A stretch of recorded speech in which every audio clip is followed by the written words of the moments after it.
Ada apa dengan Islam di Nusantara? Mengapa Minangkabau menolak keras konsep Islam Nusantara? Assalamualaikum warahmatullahi wabarakatuh. Selamat datang di Didi TV.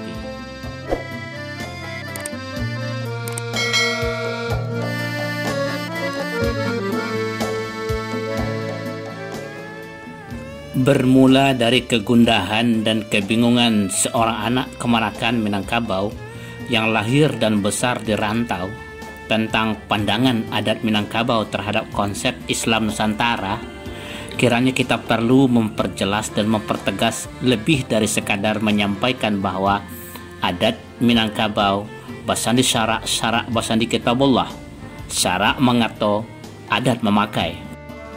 Mereka bahkan mempertanyakan integritas Minangkabau terhadap keutuhan Negara Kesatuan Republik Indonesia. Bukankah Islam Nusantara itu adalah konsep persaudaraan, kebinekaan, dan toleransi dalam hidup berbangsa dan bernegara yang selaras dengan adat Minangkabau? Bukankah Islam Nusantara itu adalah identitas bangsa Indonesia yang mayoritas pemeluk Islam? Setelah diino-ino jauh ke dalam, ternyata kegundahan mereka bukan sekadar pertanyaan itu. Saudara, selama ini kita terbiasa dengan perdebatan yang mempertengkarkan, mempersekentakan label-label yang diberikan oleh bangsa asing, khususnya Barat, orientalis, seperti sekularisme, liberalisme, pluralisme, demokrasi, intoleransi, emansipasi, human right, dan seumpamanya. Kini kita malah diributkan oleh label yang kita buat sendiri untuk diri kita, Islam Nusantara. Ini pertanda bahwa peringatan Allah yang mengingatkan Nabi Muhammad SAW agar sahabat tidak lagi menyapa Nabi dengan sapaan ro'ina, karena label ini telah dipelintir ucapannya oleh orang Yahudi dan Nasrani, sehingga bermakna penghinaan terhadap Rasulullah SAW. Kini beralih kepada kita sendiri. Sekarang mereka tidak lagi sibuk memberikan label dengan label-label yang merugikan, tapi mendorong kita untuk melabeli diri sendiri untuk tujuan mereka. Entah dari mana bisikan gagasan itu muncul, yang jelas penggunaan istilah Islam Nusantara telah menguras energi kebersamaan kita sebangsa dan setanah air. Sepertinya kapal besar ini akan terbelah oleh dikotomi Islam Nusantara dan Islam yang bukan Nusantara. Berlindung kita kepada Allah, janganlah kata Nusantara yang sejatinya menyatukan kita yang dulu terpecah-pecah, kini malah terpecah belah oleh kata Nusantara. Perlukah kita menggunakan label khusus untuk membedakan corak, warna, karakter, dan identitas Islam yang dianut dan diamalkan oleh bangsa Indonesia yang mendiami wilayah kepulauan yang dikenal sebagai Nusantara ini? Berbagai definisi dan penjelasan telah dipaparkan oleh berbagai kalangan pendukung dan pembela pelabelan Islam di Indonesia sebagai Islam Nusantara. Namun yang jelas, dalam bahasa apapun di dunia, kata sifat, adjektif yang menjelaskan sebuah benda mengandung makna bahwa kata sifat itu atau adjektif tersebut menunjukkan karakter, ciri, atribut yang membedakan, menspesifikasikan, mempersempit makna kata benda yang dijelaskan. Perlu dipahami bahwa kata sifat tidaklah identik dengan sifat. Dengan demikian, kata Nusantara yang berperan sebagai adjektif dalam frasa Islam Nusantara berfungsi menspesifikasikan atau mengkhususkan Islam yang dianut dan diamalkan di Indonesia yang berbeda dari Islam yang dianut dan diamalkan oleh umat manusia, umat Islam di belahan bumi lain? Apakah Islam di Indonesia memang berbeda dari Islam yang dianut dan diamalkan oleh umat Muslim di belahan dunia lain? Kalau tidak, apa urgensinya kita memberikan label Nusantara untuk Islam yang dianut dan diamalkan di Indonesia? Kalau memang berbeda, apanya yang berbeda?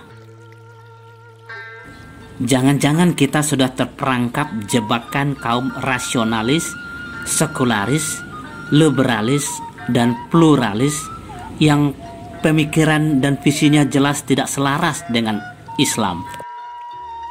Namun, kalau sekadar untuk membangun citra bahwa bangsa Indonesia yang mayoritas pemeluk Islam adalah bangsa yang hidup rukun, damai, dan toleran di mata dunia, barangkali terlalu mahal harga taruhan yang dipasang untuk sebuah citra. Dari dulu sampai sekarang dan pada masa yang akan datang, mereka tetap akan menggunakan peluru lunak, kata-kata, dan istilah untuk menyerang dan menguasai umat Islam. Untuk memperkokoh pemahaman kita, anak kemanakan, cucu cucit kita, mari kita lihat dari kacamata Minangkabau.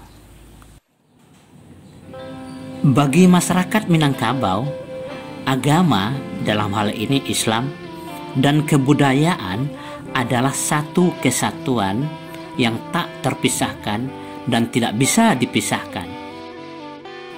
Adat seumpama tubuh, syarak seumpama nyawa. Adat seumpama tubuh, syarak seumpama nyawa.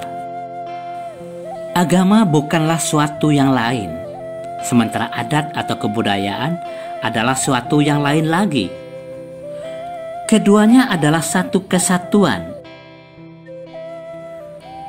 Menurut pandangan Minangkabau, adat bukanlah kebiasaan tradisi yang diwariskan secara turun-temurun dari generasi ke generasi yang kemudian disepakati menjadi aturan atau kebiasaan masyarakat, seperti yang didefinisikan oleh orientalis barat.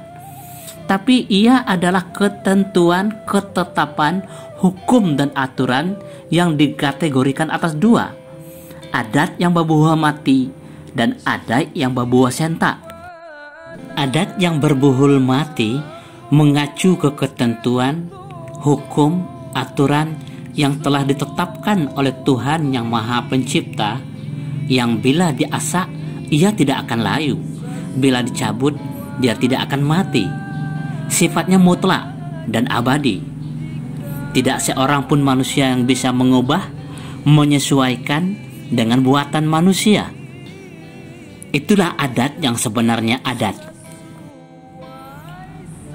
Sementara adat yang berbuhul sentak mengacu ke semua ciptaan, kreasi, buatan manusia yang bisa diubah, dimodifikasi, dan harus disesuaikan dengan adat yang berbuhul mati.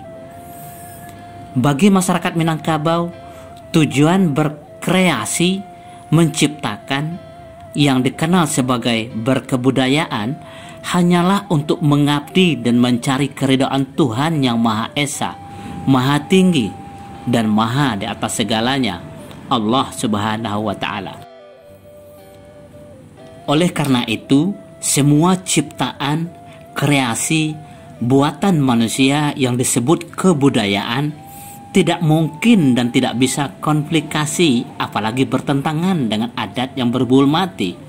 Hukum Tuhan, syarak mengatur, adat memakai. Artinya, semua ketentuan adat dan kreasi manusia yang kita sebut kebudayaan tidak mungkin bertentangan dengan ketentuan Tuhan. Kalaupun dipaksakan, hukum Tuhan, sunatullah, akan berlaku dengan sendirinya. Hanya persoalan waktu. Umat Islam sudah paham dan yakin benar bahwa tidak satu pun ajaran, ketentuan, dan hukum Islam yang bertentangan dengan agama dan kebudayaan apapun. Yang terjadi adalah bahwa agama dan kebudayaan apapun itulah, termasuk adat yang berbau sentak di Minangkabau, berpeluang tidak selaras, konflik, dan bertentangan dengan ketentuan, ajaran, dan syariat Islam. Lalu bagaimana dengan mereka yang belum meyakini kebenaran syariat Islam tersebut? Sesungguhnya tidak ada persoalan dan tidak ada permasalahan. Dalam ajaran adat Minangkabau, semua aturan ketentuan adat yang telah dibuat oleh nenek moyang terdahulu yang kemudian ditemukan komplikasi dengan syariat Islam, maka ketentuan dan kebiasaan tersebut secara arif diadatkan, diluruskan, sehingga selaras dengan adat yang sebenarnya adat yang berbuhul mati, ketentuan Allah Subhanahu wa Ta'ala. Walaupun tidak dimusnahkan, substansi dari praktik kebudayaan tersebut harus diluruskan sesuai syarak. Syarak mengatur, adat memakai. Namun bila ketentuan tersebut telah selaras dengan adat yang sebenarnya adat yang berbuhul mati, hukum dan ketentuan Tuhan Allah Subhanahu wa Ta'ala, maka adat tersebut dipandang sebagai adat yang sudah teradatkan dengan sendirinya. Ketentuan dan aturan tersebut kemudian diperkokoh dengan syariat Islam. Lalu bagaimana dengan konsep Islam Nusantara? Kalau yang dimaksudkan adalah bahwa pengamalan syariat Islam yang harus mempertimbangkan dan disesuaikan dengan kebudayaan Nusantara, maka ini jelas bertentangan dengan hakikat Islam. Namun, jika karya dan praktik kebudayaan di Nusantara diwarnai oleh substansi Islam, maka tidak ada masalah, dan itulah yang harus terjadi. Walaupun Nabi Muhammad SAW yang diutus Allah sebagai Rasul adalah bangsa Arab, misi Islam bukanlah Arabisasi, tapi Islamisasi Arab dan semua kebudayaan bangsa-bangsa seantero dunia. Menurut mereka yang mencetuskannya, Islam Nusantara adalah istilah untuk menyebutkan wujud empiris Islam yang dikembangkan di Nusantara sebagai bentuk penafsiran alternatif masyarakat Islam global yang selama ini didominasi oleh Arab dan Timur Tengah. Menurut mereka, Islam Nusantara adalah hasil interaksi, kontekstualisasi, indigenisasi, interpretasi, akulturasi, dan vernakulasi terhadap ajaran dan nilai-nilai Islam yang universal sesuai dengan realitas sosiokultural Indonesia. Begitu canggihnya istilah-istilah yang digunakan sehingga masyarakat dibuat bingung dan semakin bingung. Interaksi Islam dengan adat di Minangkabau telah melakukan kontekstualisasi Islam, tapi tidak mungkin mengalami proses akulturasi. Perlu ditegaskan bahwa adat Minangkabau telah dan terus mengalami Islamisasi, bukan Arabisasi. Artinya, ketentuan dan hukum Tuhan tidak bisa dipaksakan untuk disesuaikan dengan pemikiran, ciptaan, dan kreasi manusia yang disebut sebagai kebudayaan. Tapi sebaliknya, kebudayaan yang merupakan hasil ciptaan, buah pikiran manusia, itulah yang harus diselaraskan dengan ketentuan dan hukum Tuhan. Bukankah semua teknologi hasil rekayasa dan ciptaan manusia tidak mungkin konflik dengan hukum Tuhan? Satu saja sistem teknologi pesawat terbang konflik dengan ketentuan Tuhan, maka yang terjadi adalah bencana. Begitu juga halnya dengan ciptaan kreasi buatan manusia yang bukan teknologi, sistem sosial. Minangkabau telah melakukan vernakulasi dalam dakwah Islam. Tapi kosakata konsepsional tidak mungkin dipadankan dengan kosakata yang ada di Nusantara. Bukankah dulu dan masih sampai sekarang masyarakat Minangkabau menggunakan kata sembahyang untuk ibadah utama umat Islam, sholat?